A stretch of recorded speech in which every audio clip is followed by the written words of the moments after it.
universe is, I think, just one of those things that's just stuck in our human nature, and that we need to do it in order to understand the world around us, including our Earth and our solar system. Cloud caused from the super cold gaseous oxygen condensing the water in the atmosphere will disappear. You see it coming out there now. And there it goes, it's closed. LOX vent closed, pressure rising in the core stage LOX tank to flight levels. Coming up in 15 seconds, look for that thrust vector control actuator test. Engines will gimbal.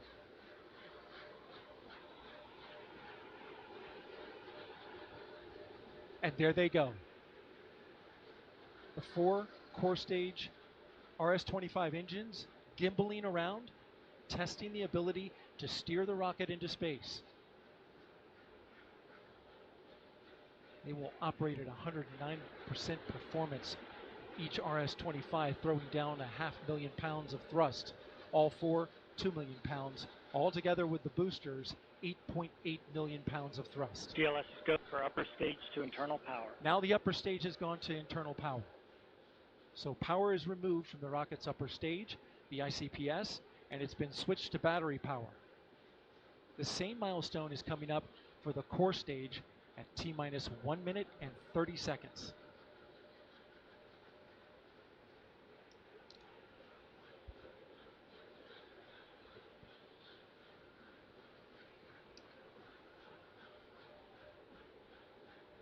GLS is go for core stage to internal power.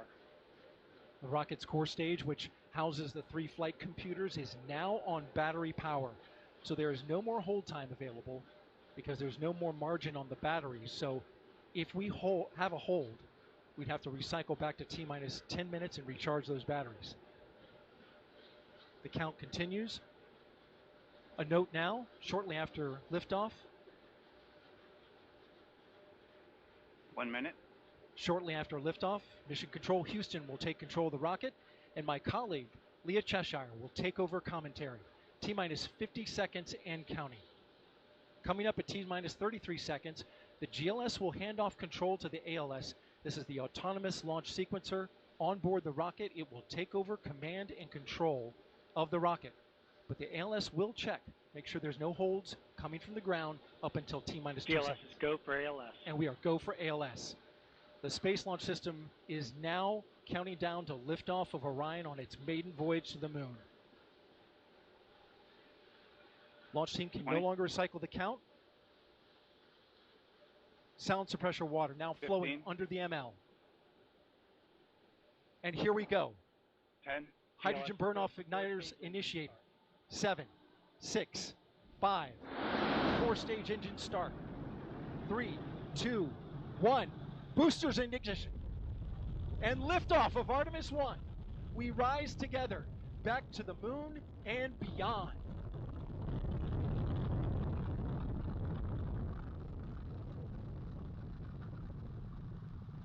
All 4 RS-25 engines on the core stage and 2 solid rocket boosters now propelling the vehicle at 128 miles per hour. Hearing good control on the roll from teams in Mission Control Houston. All good calls so far. Now 30 seconds into the flight of Artemis I. First milestone will be for the vehicle to pass through max Q at about 1 minute and 9 seconds into launch. This is the greatest period of atmospheric force on the rocket.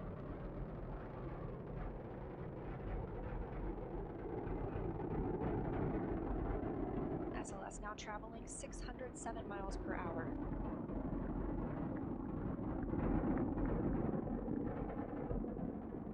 You're looking at 8.8 million pounds of maximum thrust. Quiet here in the loops in Mission Control.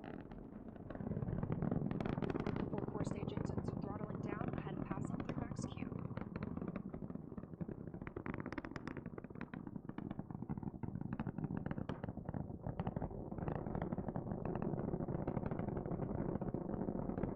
Now 1 minute, 21 seconds into the flight, traveling at 1,420 miles per hour.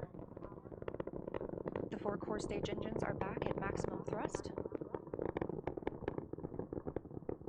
The next major milestone will be for the solid rocket boosters to cut off and jettison at about 2 minutes and 11 seconds into the flight, so about 30 seconds from now. and quiet here in Mission Control Houston as teams continue monitoring the flight of Artemis I. We're now 16 miles downrange from the launch pad at Kennedy Space Center, traveling over 2,800 miles per hour.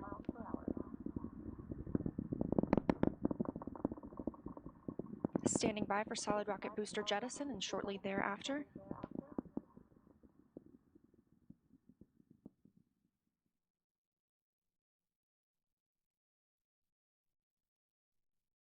Confirmation that the solid rocket boosters have separated, these 177-foot boosters.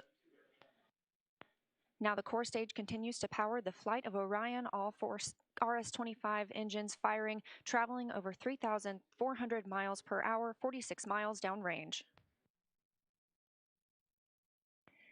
2 minutes and 36 seconds into the flight.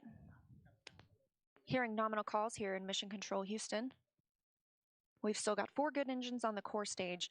Next up, we'll be looking for the service module fairing to separate. This is 3 15 by 15-foot fairing panels, providing structural support, protecting the service module. Those will separate at about 3 minutes and 11 seconds into flight, and very shortly thereafter will be followed by the launch abort system separation. Just over 3 minutes into the flight of Artemis I, now traveling over 4,060 miles per hour, 83 miles downrange. We just had confirmation that the service module fairing has separated.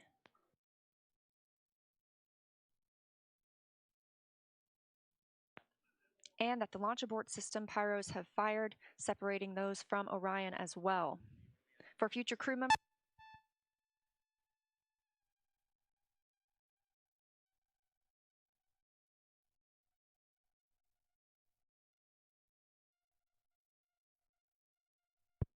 we just heard the call for 3-engine press, meaning if SLS were to lose an engine at this point in the mission, we could still achieve a nominal mission. We would just have an extended main engine cutoff time. However, we still have 4 good engines, all at maximum thrust right now, powering the first flight of Artemis at 5,200 miles per hour, 148 miles downrange.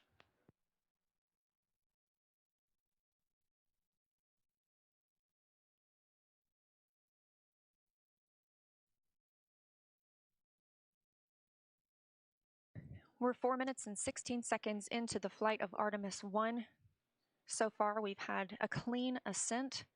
We saw those solid rocket boosters jettison about 2 minutes and 11 seconds after liftoff. Shortly after, we had the service module panels fairings separate, as well as the launch abort system. The launch abort system was inert for this flight, except to perform this separation. Those 4 core stage engines will continue to fire and power the flight of Artemis I, now traveling over 6,800 miles per hour, 229 miles downrange. Booster flight controller reports that the engines are looking good.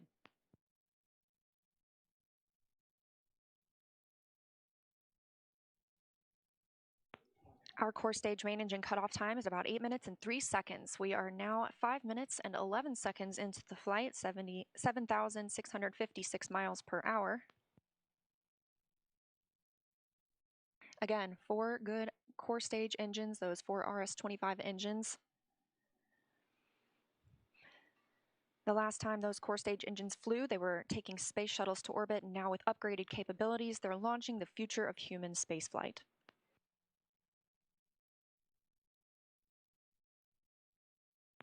Five minutes, 42 seconds into the mission, we are now traveling 8,800 miles per hour, 345 miles downrange from the launch pad at Kennedy Space Center.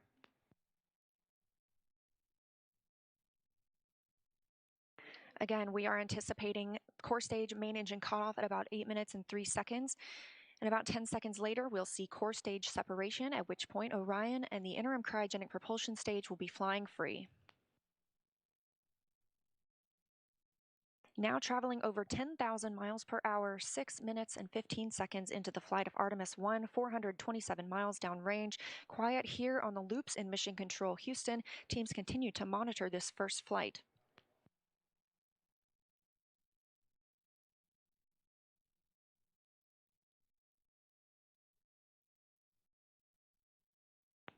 About a minute and a half now until that core stage main engine cutoff time.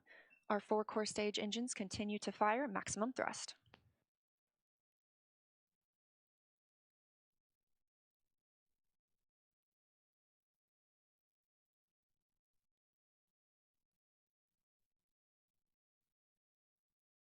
Coming up on 7 minutes since launch today, now traveling over 12,800 miles per hour, 563 miles downrange.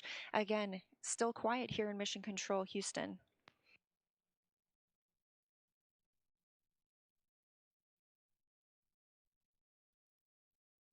As we prepare for main engine cutoff, the 4 RS-25 engines are beginning to throttle down.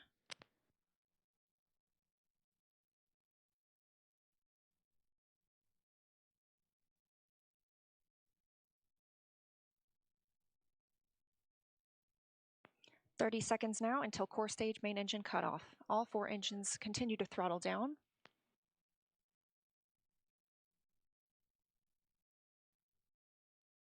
Now 7 minutes 45 seconds into the flight, traveling over 16,000 miles per hour. Continuing to hear good calls here in Mission Control, Houston.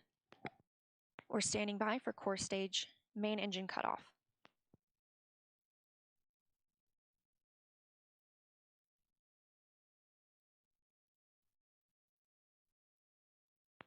And we have confirmation of core stage main engine cutoff.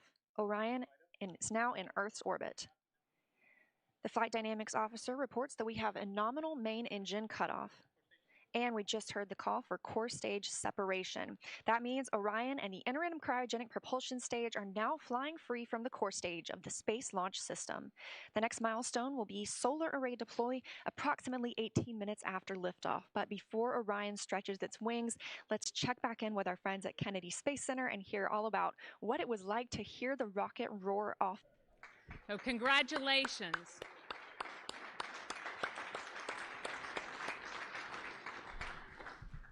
So we got a couple of traditions here in launch control. And the first one is when you're in the position for the first time, you get a tie cutting. And so I have my launch director scissors. And I'm going to get my tie cut by a couple of legends that are here. And then anyone who wants their tie cut will be making the rounds in the firing room. You got your console chiefs. If they want to do it, that's fine. If you want me to do it, you might have to wait a little while, but I'll stay all night if I have to. It'll be my pleasure to cut ties. So I'm going to take care of mine, and then I have one other presentation that I want to make this evening.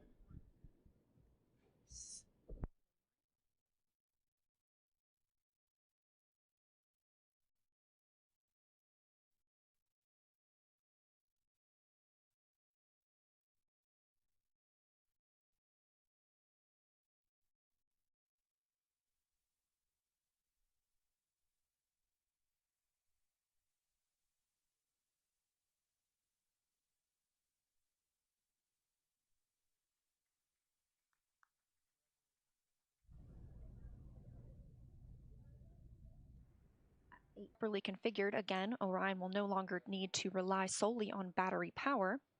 And we expect this to be done about 30 minutes after liftoff. Right now, we're 19 minutes since liftoff today. Orion is now traveling 17,175 miles per hour. We're continuing to hear good calls here in Mission Control Houston from the flight controllers monitoring the mission. A little bit about these solar arrays as we wait. Again, we heard the call that the deploy has been initiated. We'll hear a little bit more about that once they start to unfold. These 4 solar arrays generate 11 kilowatts of power, which is enough electricity to power 2 3-bedroom houses, and they have a wingspan of 63 feet. Just one of these 6.5 by 6.5 foot panels has 1,250 solar cells. So you're looking at a total of 15,000 solar cells. Now, we just heard the call that all 4 solar arrays have been released. So we initially heard the initiation call. That command had been sent. Now those 4 solar arrays are released. Again, this is about a 12-minute process.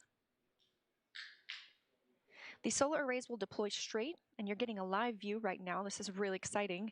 They'll eventually be swept back against the vehicle prior to translunar injection burn to prevent any loads from breaking or damaging the arrays.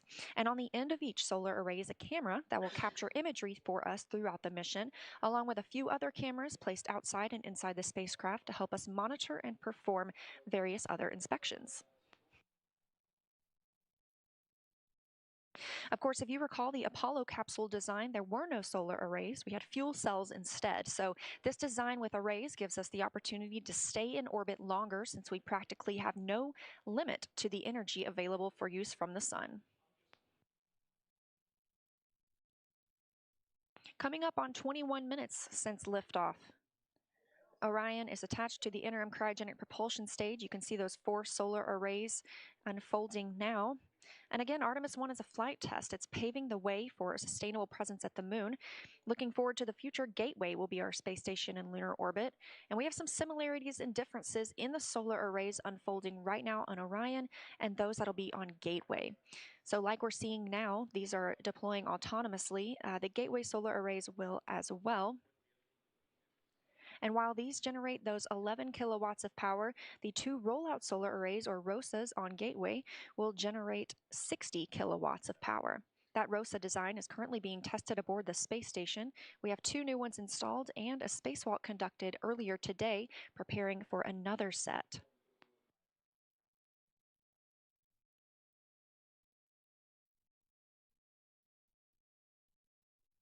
Coming up on 22 minutes since liftoff today, Orion and the interim cryogenic propulsion stage traveling over 16,800 miles per hour.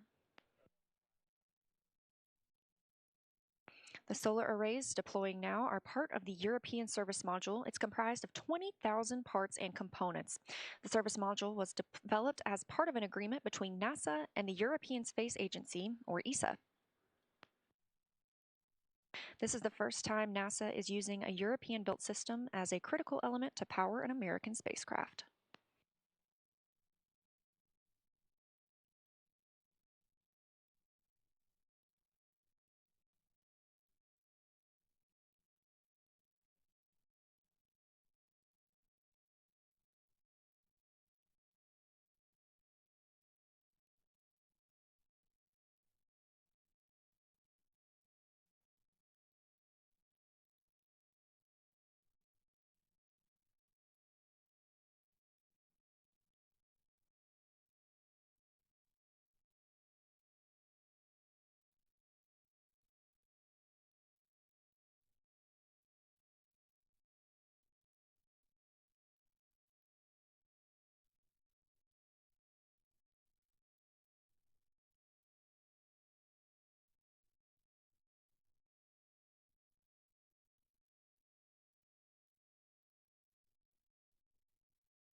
Coming up now, and 24 minutes into the flight of Artemis I, spacecraft now traveling at 16,500 miles per hour around the Earth.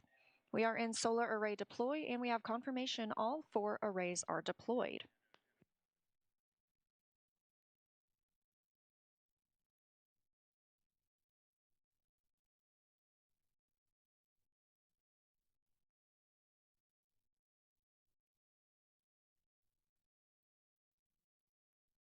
Coming up in a little less than 30 minutes is the perigee raise maneuver.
And with our launch at 1:41 Eastern Time this morning, we are looking for a perigee raise maneuver about 53 minutes into today's flight. Again, we are now 25 minutes and 47 seconds into the flight, and we have a complete deployment of all 4 solar arrays. Orion's journey to the moon continues as planned. Again, looking forward to that perigee raise maneuver. That'll be coming up again at about 53 minutes into the mission, so about 27 minutes from now. During the perigee raise maneuver, the interim cryogenic propulsion stage will use its RL-10 engine to lift the lowest point of Orion in Earth's orbit. The current orbit is more of an oval shape than a perfect circle, and this burn will raise that point closest to Earth and make the orbit more circular. This will also include a checkout of Orion's systems and any adjustments to the solar arrays. It'll be a short burn, less than 30 seconds long, but critical to keep us on track, and it also prepares us for the next engine burn to send Orion to the moon. That's the translunar injection burn. That'll come up a little later, which is a longer burn, another firing of the RL-10 engine on the interim cryogenic propulsion stage.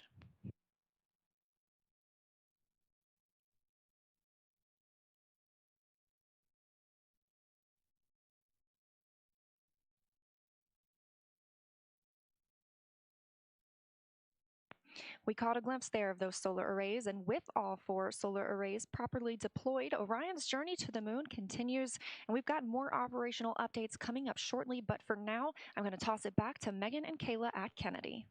Orbit of Earth, it reaches an apogee and a perigee. The apogee is the highest point above Earth's surface and the perigee is the lowest. Therefore, this perigee raise maneuver is a firing of the ICPS RL-10 engine, and it's going to raise the lowest point of Orion's orbit over Earth. This also included a checkout of Orion's systems and any adjustments to the solar arrays. All 4 of those solar arrays, as you can see, are swept back. That's going to keep them from having any loads imparted that might damage them for use later in the mission. This also, the perigee raise maneuver, will put us in the proper position for the translunar injection burn. That's that really big and long burn that we need to send us to the moon. We're about 1 minute away from the perigee raise maneuver. This is a shorter burn. It's less than 30 seconds.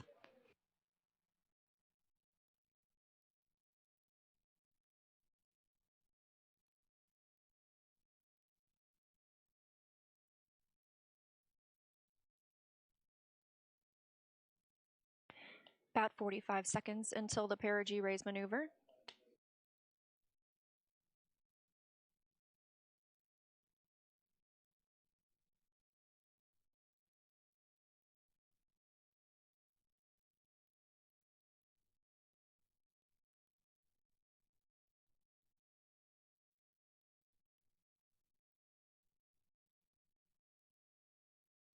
Coming up on 53 minutes into today's mission, and we are standing by for the start of the perigee raise maneuver. Again, this is a firing of the RL-10 engine on the interim cryogenic propulsion stage. It's less than 30 seconds long.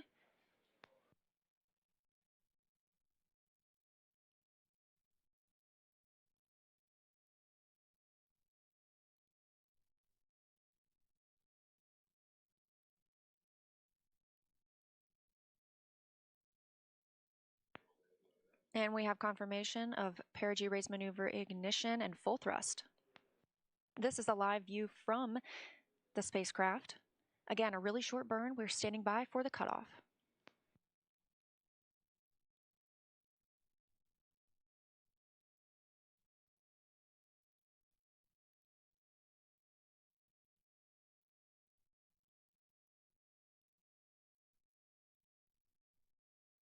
And we have confirmation of perigee raise maneuver cutoff. Flight Dynamics Officer reporting on the loops here at Mission Control Houston that it was a good burn. We are now 54 minutes into the flight, Orion traveling 14,700 miles per hour, and that was the perigee raise maneuver, lifting the lowest part of Orion's orbit around the Earth and putting us right where we want to be for the translunar injection burn. We're looking for that translunar injection burn to happen about 1 hour and 26 minutes after launch, so about 30 minutes from now. That'll be that long burn that helps us break free from the pull of Earth's gravity and commits the spacecraft to a lunar trajectory. So with successful completion of the perigee raise maneuver, I'm going to toss it back to Megan at KSC. No, keep it.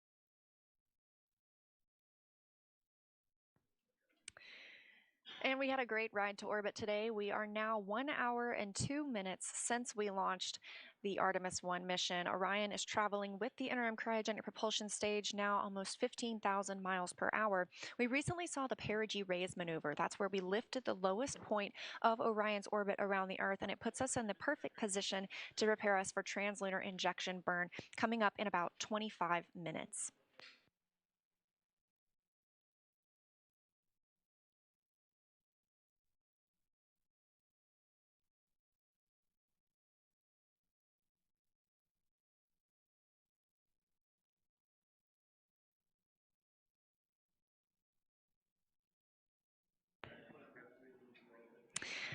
Thanks, Dan. We are 1 hour, 6 minutes, and 30 seconds into the flight of Artemis I, now traveling over 15,200 miles per hour. Again, we've recently had the perigee raise maneuver, and in less than 20 minutes now, we'll be looking for the translunar injection burn that Dan just showcased that's going to send us to the moon. But our mission started off with an epic show from the Space Launch System.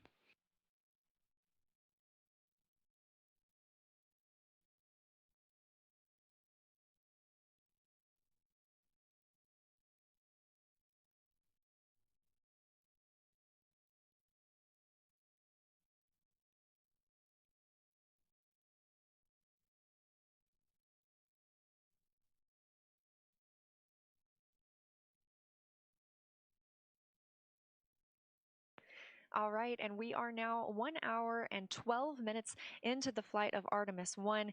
We are traveling at orbital velocity. Again, Orion is currently attached to the interim cryogenic propulsion stage, which recently performed the perigee raise maneuver.